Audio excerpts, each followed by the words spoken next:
नमस्कार बच्चों, जैसा कि अपन ने पिछले वीडियो में अध्ययन किया निर्देशन के सिद्धांत क्या होते हैं, निर्देशन किसे कहते हैं।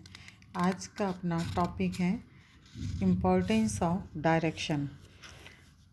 निर्देशन प्रबंध का एक महत्वपूर्ण कार्य है, क्योंकि उचित निर्देशन के अभाव में नियोजन, संगठन, नियुक्तियां, समन्वय, निर्णयन, संप्रेषण एवं नियंत्रण आदि सभी कार्य व्यर्थ होते हैं।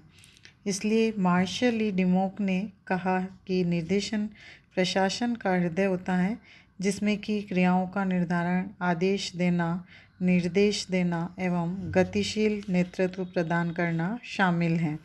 इसी प्रकार कुंज ओडोनेल ने निर्देशन का महत्व बताते हुए कि निर्देशन का गहरा संबंध कार्य निष्पादन से है। एक व्यक्ति योजना बनाता है, संगठन में कर्मचारियों की नियुक्ति कर सकता है, किंतु उसे तब तक कोई सफलता नहीं मिलेगी जब तक कि वह अपने अधीनस्थों को यह नहीं सिखाए कि उन्हें क्या करना है। संक्षेप में निर्देशन के महत्व को हम निम्न बिंदुओं के द्वारा देख सकते हैं। पहला, उद्देश्यों की प्राप्ति, इजी अटेनमेंट ऑफ ऑब्जेक्टिव्स। निर्देशन कर्मचारियों के व्यक्तिगत एवं सामूहिक उद्देश्यों की पूर्ति में ही नहीं, अपितु संस्था के उद्देश्यों एवं लक्ष्यों की पूर्ति में भी सहायक होता है। इसका कारण है कि यह व्यक्तियों को बताता है कि उन्हें क्या करना है। उन्हें उद्देश्यों एवं लक्ष्यों की दिशा में योगदान करने के लिए पथ प्रदर्शन, प्रोत्साहन एवं प्रभावशाली नेतृत्व प्रदान करता है। उद्देश्य प्राप्ति की दृष्टि से अच्छा वातावरण तैयार करता है। अधीनस्थों को आदेश एवं प्रशिक्षण देकर उनकी कुशलता में कई गुना वृद्धि कर देते हैं एवं व्यक्तिगत, सामूहिक एवं संस्था के लक्ष्यों की पूर्ति हेतु उनमें उचित समन्वय स्थापित करता है। दूसरा, कार्यों का निष्पादन, अकम्प्लिशमेंट ऑफ वर्क। निर्देशन प्रबंध का एक महत्वपूर्ण कार्य है। प्रबंधक स्वयं दूसरों से कार्य लेते हैं, अतः कार्यों का निष्पादन ही निर्देशन है। अर्थात निर्देशन के बिना किसी भी कार्य को प्रारंभ नहीं किया जा सकता है। निर्देशन का महत्व बताते हुए थियो हेमन ने कहा कि जब तक गियर में डालकर एक्सीलेटर को दबाया नहीं जाता है, कार नहीं चलती है। ठीक उसी प्रकार निर्देश किए बिना एवं अधीनस्थों के मार्गदर्शन तथा पर्यवेक्षण के बिना कोई भी कार्य पूरे नहीं किए जा सकते हैं। तो इस प्रकार से कार्यों का निष्पादन बिना निर्देशन के संभव नहीं हो सकता है। योजनाओं की सफलता, सक्सेस ऑफ प्लान्स। निर्देशन का मुख्य उद्देश्य कर्मचारियों से कार्य कराना होता है। इसलिए निर्देशन व्यक्तियों को यह बताता है कि उन्हें क्या कार्य कैसे एवं क्यों करना है। इसके अतिरिक्त यह लक्ष्यों की प्राप्ति हेतु अधीनस्थों को प्रोत्साहन, अभिप्रेरण, नेतृत्व भी प्रदान करता है। इस संबंध में एक विद्वान ने कहा कि कुशल निर्देशन से ही संगठन, संबंध एवं योग्य कर्मचारियों का ही पूर्ण उपयोग हो सकता है। निर्देशन ही योजनाओं एवं संगठन में प्राण फूंकता है।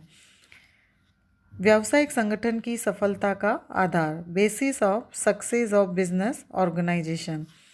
निर्देशन व्यावसायिक संगठन की सफलता का आधार है। इसका कारण यह है कि इसके द्वारा ही व्यवसाय की सभी क्रियाओं का संचालन होता है और यही व्यापार में युद्ध की मोर्चाबंदी के समान है। अतः युद्ध की भांति अपने कर्मचारियों को आदेश, निर्देश, क्या एवं कैसे कार्य करने का संकेत, प्रेरणा एवं प्रोत्साहन देता है। इस प्रकार संगठन के उद्देश्यों की प्राप्ति हो जाती है और संगठन सफल हो जाता है। संसाधनों का श्रेष्ठतम उपयोग, बेस्ट यूटिलाइजेशन ऑफ रिसोर्सेज। निर्देशन से मानवीय एवं भौतिक संसाधनों का श्रेष्ठतम उपयोग संभव है, क्योंकि यह नियोजन, संगठन, नियुक्तियों एवं व्यक्तियों के योगदान के मध्य खाई को पाटता है और समयानुसार आदेश निर्देश देता है। इस संबंध में जॉन सेमार ने कहा कि व्यापार में निर्देशन युद्ध के दांव पेचों के समान है। इस कार्य का संबंध संसाधनों के उपयोग, महत्वपूर्ण बिंदुओं एवं व्यवसाय के आर्थिक जीवन में विषमताओं के मध्य जीवित रहने से है। ज्ञान, मानव के ज्ञान की प्राप्ति, obtaining knowledge of human being. निर्देशन एक प्रबंधकीय कार्य है। इसका संबंध मानव से है और मानव उपक्रम का एक महत्वपूर्ण लेकिन जटिल साधन है। उसमें प्रकृति, मूल्यों, आवश्यकताओं, भावनाओं, इच्छाओं एवं योग्यताओं आदि की भिन्नता पाई जाती है और उपक्रम के प्रबंधकों को इन सभी का ज्ञान नहीं होता है। लेकिन हम देखते हैं कि निर्देशन की सहायता से व्यक्तियों के ज्ञान को प्राप्त किया जा सकता है और उन्हें उचित निर्देशन देकर सही कार्य सही समय पर आसानी से क्रियान्वित करवाए जा सकते हैं। नेक्स्ट, परिवर्तनों का प्रबंध आसान होना, इजी मैनेजमेंट ऑफ चेंज। यह एक व्यावहारिक बात है क्योंकि प्रैक्टिकल में हम देखें कि अधिकांश व्यक्ति परिवर्तनों का विरोध करते हैं, किंतु अनेक बातों को देखते हुए परिवर्तन करना पड़ता है क्योंकि निर्देशन एक ऐसी गतिशील एवं निरंतर प्रक्रिया है जिसमें प्रभावी संप्रेषण एवं गतिशील व्यवस्था कर परिवर्तन किया जा सकता है। परिवर्तन को आसान बनाया जा सकता है। उचित मार्गदर्शन एवं अभिप्रेरण द्वारा परिवर्तनों के प्रति विरोध, जो भ्रम है एवं आशंकाओं को दूर किया जा सकता है। आदेश निर्देश से ही नहीं, उचित अभिप्रेरण एवं नेतृत्व के द्वारा व्यक्तियों के विचारों एवं व्यवहार को आसानी से परिवर्तनों के अनुकूल बनाया जा सकता है। इन सब के परिणाम स्वरूप व्यक्ति परिवर्तनों को न केवल स्वीकार ही करते हैं अपितु नवीन परिवर्तनों में रुचि भी लेने लगते हैं। फिर है प्रभावी समन्वय की स्थापना, एस्टेब्लिशमेंट ऑफ इफेक्टिव कोऑर्डिनेशन। निर्देशन की सहायता से उपक्रम के सभी विभागों, उप विभागों, उनके कार्यों एवं क्रियाओं में सरलता से समन्वय की स्थापना की जा सकती है क्योंकि उचित मार्गदर्शन एवं नेतृत्व प्रदान किया जाता है। इसी प्रकार बाह्य पक्षकार जैसे उपभोक्ता, प्रतिद्वंदी संस्थाएं या सरकार, पूर्तिकर्ता के साथ सामंजस्य रखा जा सकता है। तो इस संबंध में जैसे हेमेन ने कहा कि समन्वय प्रबंधकीय निर्देशन का आवश्यक बाय प्रोडक्ट है। नेक्स्ट, कार्य क्षमता में सुधार, इम्प्रूवमेंट इन वर्क एफिशिएंसी। निर्देशन उपक्रम में कार्यरत व्यक्तियों को अपनी योग्यता, अनुभव एवं प्रतिभा का उपयोग करने तथा लक्ष्यों की प्राप्ति में अधिकतम योगदान करने के लिए प्रभावित एवं प्रोत्साहित करता है।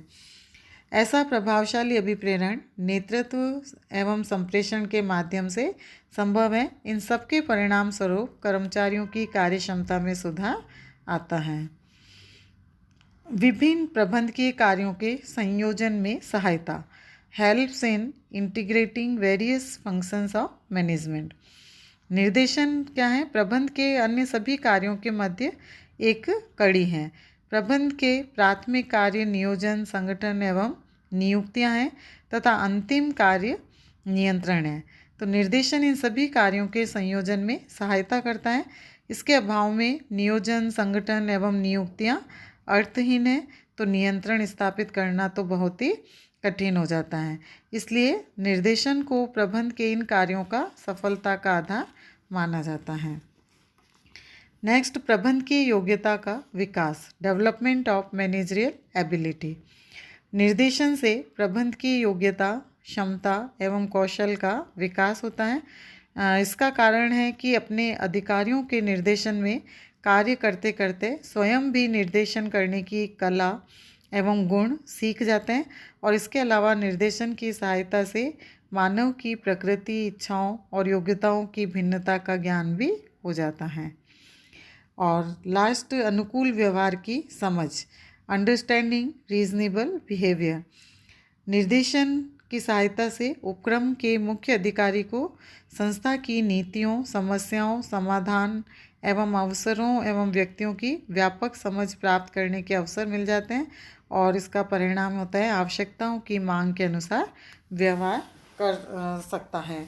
तो इस प्रकार से निर्देशन के महत्व को हम इन विभिन्न बिंदुओं से स्पष्ट कर सकते हैं और हम देख सकते हैं कि निर्देशन का गहरा संबंध कार्य निष्पादन से होता है, जो एक प्रबंधक के द्वारा समय समय पर अपने कर्मचारियों को निर्देश देकर और उनको पूरा किया जा सकता है।